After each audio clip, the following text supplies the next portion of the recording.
जय हिंद बच्चों।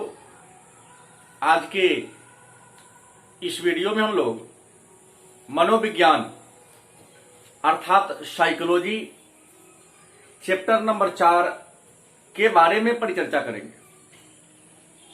मनोविज्ञान चैप्टर 4 जिसका नाम है व्यक्तित्व अध्ययन के प्रमुख उपागम, मतलब व्यक्ति के बारे में जानकारी प्राप्त करने के कौन कौन सी विधियां हैं।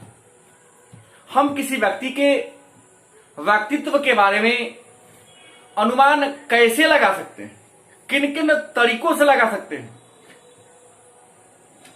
संसार में जितने मनुष्य की प्रजातियां हैं, मानव के जितने स्वरूप हैं, चाहे वह आंतरिक बनावट के आधार पर हो या बाहरी बनावट के आधार पर हो, उनकी पहचान क्या है, उसकी विशेषता क्या है, इन्हीं सारे तथ्यों के बारे में हम मनोविज्ञान के चैप्टर नंबर 4 में चर्चा करेंगे।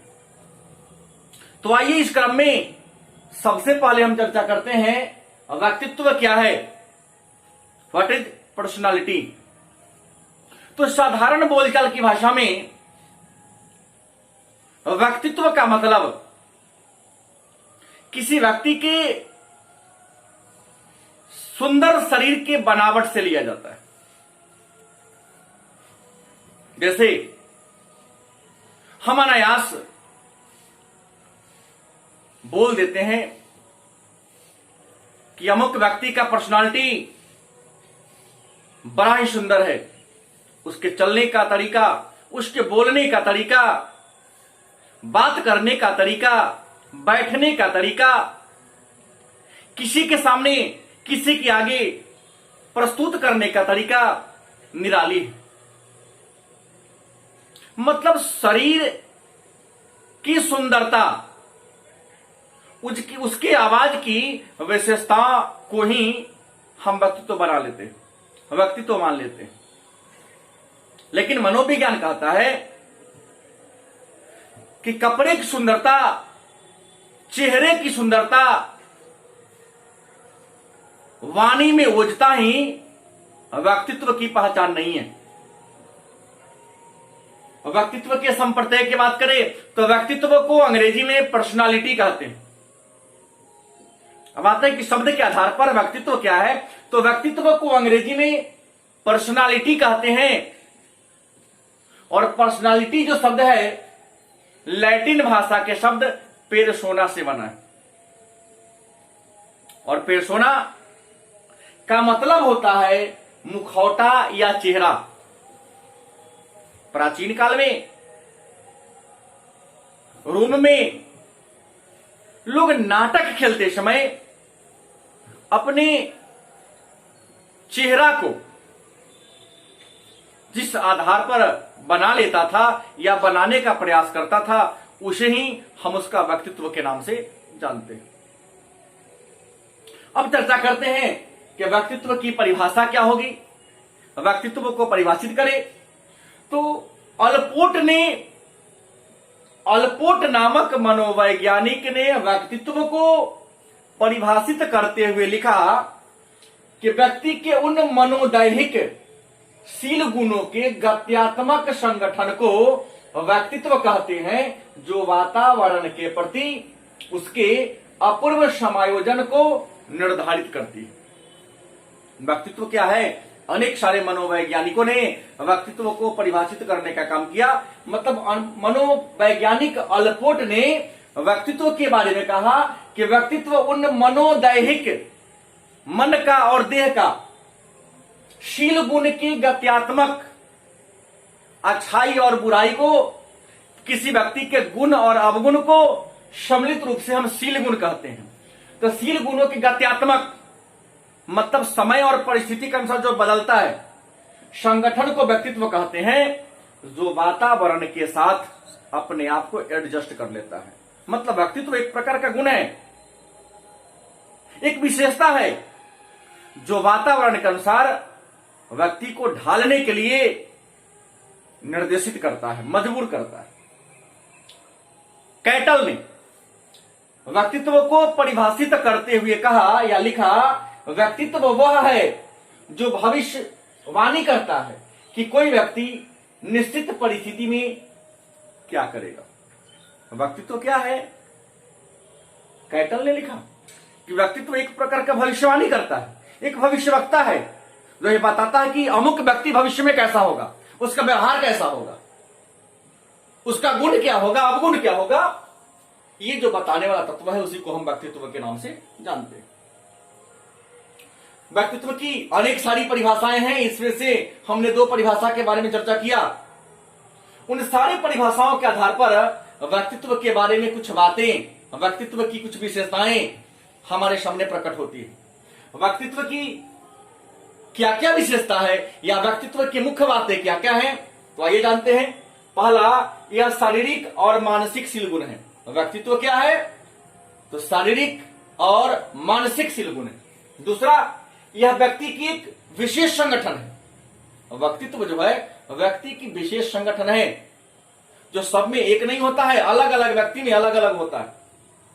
तीसरा, यह गत्यात्मक है, मतलब व्यक्तित्व जो होता है वह गत्यात्मक होता है, गतिशील होता है, जो समय और परिस्थिति के अनुसार बदलती रहती है। अलग अलग व्यक्ति विशेष के साथ व्यक्तित्व अलग अलग होती है।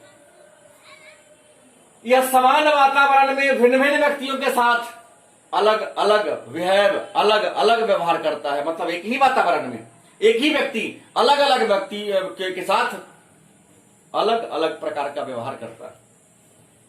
यह व्यक्ति के विशिष्ट व्यवहार को प्रदर्शित करता है। व्यक्तित्व क्या है? तो व्यक्ति के जो विशेष व्यवहार है, उस विशेष व्यवहार को दिखाने वाला गुण ही व्यक्तित्व है। मन में प्रश्न होगा कि व्यक्तित्व के अध्ययन के प्रमुख उपागम का मतलब होता है विधि। तो व्यक्तित्व के बारे में अध्ययन करने की प्रमुख विधियां कौन कौन है? तो आपको बता दें, मनोवैज्ञानिकों के अनुसार व्यक्तित्व के अध्ययन करने की 7 विधियां हैं। 7 तरीकों के आधार पर किसी व्यक्ति के व्यक्तित्व के बारे में हम जानकारी ले सकते हैं। पहली विधि है प्रारूप उपागम, दूसरा है विशेषक उपागम, तीसरा है मनोगतिक उपागम, चौथा है नवफ्रायडवादी उपागम, पांचवा है व्यवहारवादी उपागम, छठा है सांस्कृतिक उपागम और 7वां है मानवतावादी उपागम। मतलब व्यक्तित्व के बारे में अध्ययन करने की 7 विधियां हैं, 7 ऐसे तरीके हैं जिनके माध्यम से हम किसी व्यक्ति के व्यक्तित्व के बारे में जानकारी प्राप्त कर सकते हैं। आइए आज हम प्रारूप उपागम के बारे में चर्चा करते हैं। क्रमिक रूप से अलग अलग वीडियो में सभी के बारे में चर्चा करेंगे, लेकिन आज हम केवल व्यक्तित्व के प्रारूप उपागम के बारे में चर्चा करेंगे। मतलब प्रारूप उपागम क्या है? प्रारूप का मतलब होता है स्वरूप, रूपरेखा। कहता है व्यक्ति के प्रेक्षित व्यवहार, मतलब व्यक्ति के जिस व्यवहार को देखा जा सके, व्यक्ति के वह व्यवहार जिसको देखा जा सके, या व्यक्ति के वह व्यवहार को देखकर अगर हम व्यक्तित्व का निर्धारण कर देते हैं कि अमुक व्यक्ति का व्यक्तित्व ऐसा है, तो उसे हम प्रारूप उपागम के नाम से जानते हैं। मतलब प्रारूप उपागम क्या है? तो व्यक्ति के प्रेक्षित व्यवहार के आधार पर व्यक्तित्व का निर्धारण करने वाला व्यवहार, या समानताओं पर आधारित व्यक्ति के व्यवहारों का जो समुच्चय है, उसी को हम प्रारूप उपागम के बारे में प्रारूप उपागम कहते हैं। प्रारूप उपागम के आधार पर अलग अलग मनोवैज्ञानिकों ने व्यक्तित्व को अलग अलग वर्गों में बांटने का काम किया है। लेकिन आपको बता दें, व्यक्तित्व का सबसे पहला वर्गीकरण ग्रीक मनोवैज्ञानिक यूनान के मनोवैज्ञानिक हिपोक्रेटस ने किया था। व्यक्तित्व का वर्गीकरण करने वाला जो पहला विद्वान थे, उनका नाम था हिपोक्रेटस, जो यूनान के थे। हिपोक्रेटस ने व्यक्तित्व को 4 वर्गों में बांटा। प्रारूप उपागम के आधार पर हिपोक्रेटस ने व्यक्तित्व को 4 वर्गों में बांटा। पहला है उत्साही, दूसरा है सलेस्मिक, तीसरा है विवादी, चौथा है कोपशील। चरक जो भारत के एक महान आयुर्वेदाचार्य हैं, इन्होंने चरक संहिता नामक पुस्तक की रचना किया।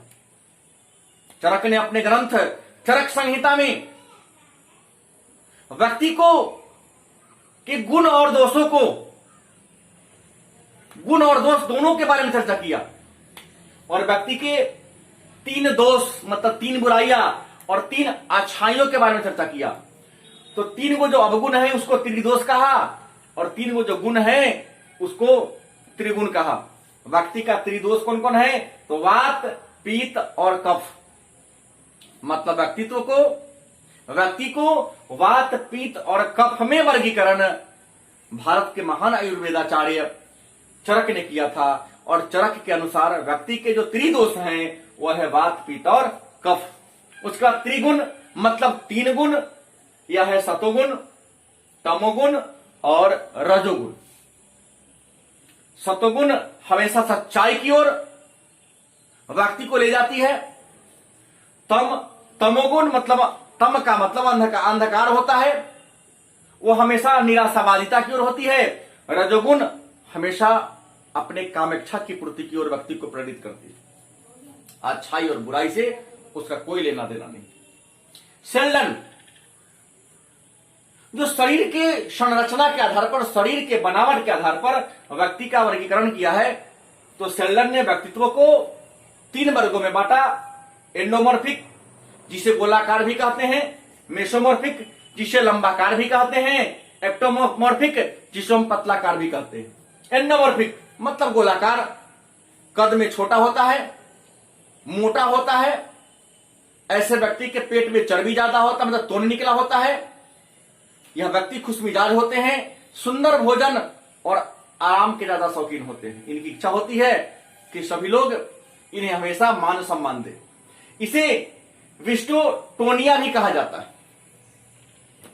मेसोमॉर्फिक मतलब लंबाकार, यह व्यक्ति लंबा चौड़ा पर्सनालिटी के होते हैं। शरीर सुडौल सुसंगठित होता है, समस्याओं का डटकर मुकाबला करते हैं, समस्याओं से घबराते नहीं हैं, और हमेशा दूसरे व्यक्ति पर अपना प्रभाव स्थापित करने का प्रयास करते हैं। इसे हम मेसोमॉर्फी कहते हैं, और मेसोमॉर्फी को हम सोमेटोटोनिया भी कहते हैं। उसके बाद एक्टोमॉर्फिक मतलब पतलाकार, व्यक्ति का शरीर लंबा होता है, नाक लंबा होता है, शरीर में हड्डी ज्यादा होता है, मांस की कमी होती है। ऐसे व्यक्ति निराशावादी प्रकृति के होते हैं, संकोची होते हैं, एकांत में रहना पसंद करते हैं।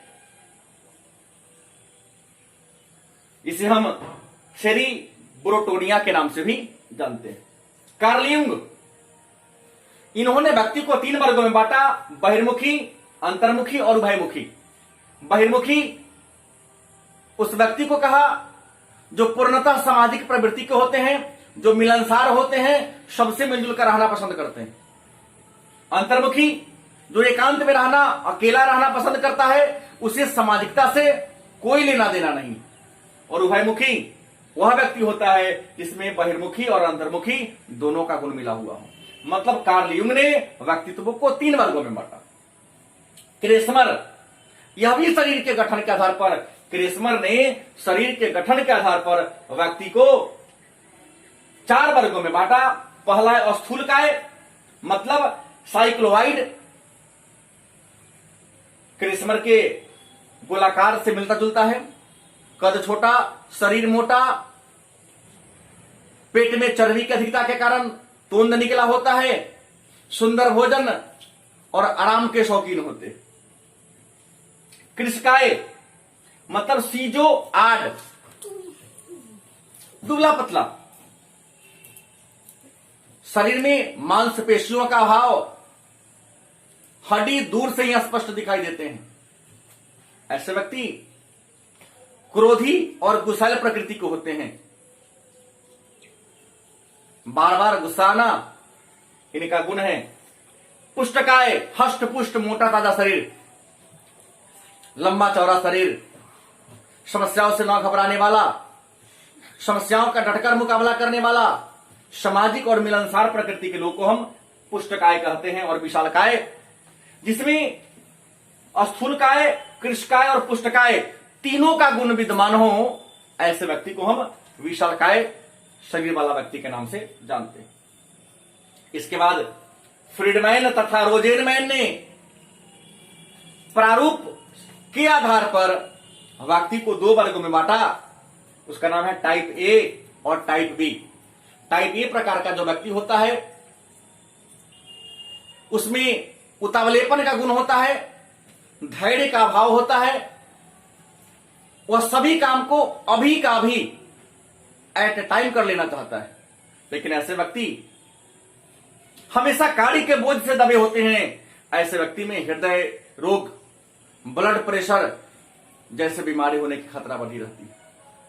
टाइप बी, रोजेनमैन और फ्रीडमैन ने कहा कि टाइप बी व्यक्ति उस व्यक्ति को कहते हैं जिसमें टाइप ए का कोई गुण नहीं होता है। ये भाग्य भरोसे जीने वाले होते हैं कि समय आएगा तो उस काम को कर लिया जाएगा। इसे हम टाइप बी व्यक्ति के नाम से जानते हैं। उसके बाद मॉरिस ने एक अलग प्रकार के व्यक्तित्व की चर्चा किया, इसे हम टाइप सी के नाम से जानते हैं। इसमें टाइप ए और बी दोनों के गुण स्पष्ट न दिखते हैं, लेकिन कई बार दोनों के गुण मौजूद होते हैं। एक नए वर्गीकरण के अनुसार कुछ विद्वान व्यक्तित्व के टाइप डी के बारे में चर्चा करते हैं। अब व्यक्तित्व के अध्ययन के जो दूसरा उपागम है विशेषक उपागम, इसके बारे में चर्चा हम लोग अगले के वीडियो में करेंगे। धन्यवाद।